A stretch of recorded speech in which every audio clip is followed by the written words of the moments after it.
Heavy bombardment continued across Tehran, with explosions hitting multiple parts of the Iranian capital. The Islamic Revolutionary Guard Corps (RGC) threatened to hit U.S. and Israeli university campuses in the region, in retaliation for strikes on Iranian education institutions. Talks in Pakistan.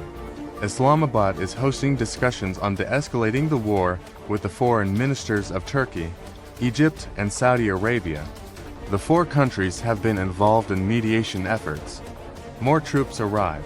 The USS Tripoli, carrying 3,500 sailors and Marines, has arrived in the Middle East, said U.S. Central Command, as the Pentagon weighs its next steps. Houthis enter war. Yemen's Iran-backed Houthi rebels waded into the Middle East conflict, announcing that they fired two missiles at Israel. The movement previously disrupted shipping lanes in the region, attacking vessels in the Red Sea in retaliation for Israel's war against Hamas. Houthi involvement in war may bring new threat to shipping. The Houthis' entry into the Middle East conflict may put the region's oil exports and shipping at even greater risk. The Strait of Hormuz has been effectively closed for a month. The Houthis can threaten another critical choke point, the Bab al-Mandeb Strait connecting the Red Sea and the Indian Ocean. The Bab al-Mandeb translates as Gate of Tears because of its challenging navigation. It is 29 kilometers, 18 miles across at its narrowest point. More than 30 million tons of natural gas passed through the strait in the first 11 months of 2023, as well as vast amounts of container traffic and 12% of total seaborne traded oil, according to the U.S. Energy Information Agency. But the Houthis then began targeting merchant ships in the Red Sea after Israel launched military action in Gaza following the October 7th attacks. More than 100 ships were struck before the Houthis declared a pause in attacks last November. Those attacks forced hundreds of vessels to reroute around the Cape of Good Hope, lengthening voyage times and increasing costs.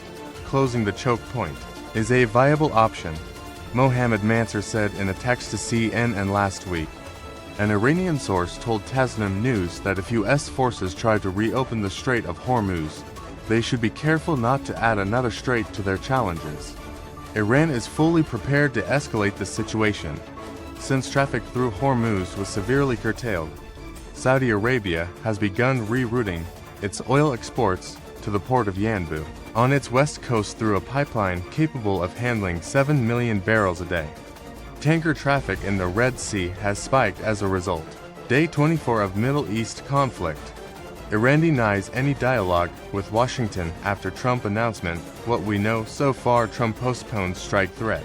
There are 15 points of agreement between the U.S. and Iran after talks this weekend. He announced he will hold off strikes against Iranian energy sites for 5 days, after earlier threatening an attack if Tehran did not let the Strait of Hormuz fully reopen. Oil prices dropped. Iran responds. Iran's foreign ministry said there was no dialogue between Tehran and Washington, according to state-affiliated media. Separately, the semi-official Fars news agency, citing what it described as informed Iranian sources, said plans are being prepared for potential actions targeting Tel Aviv and some regional allies of the U.S. and Israel. Growing toll. The number of people reported killed in Iran and Lebanon since the start of the conflict is now in the thousands.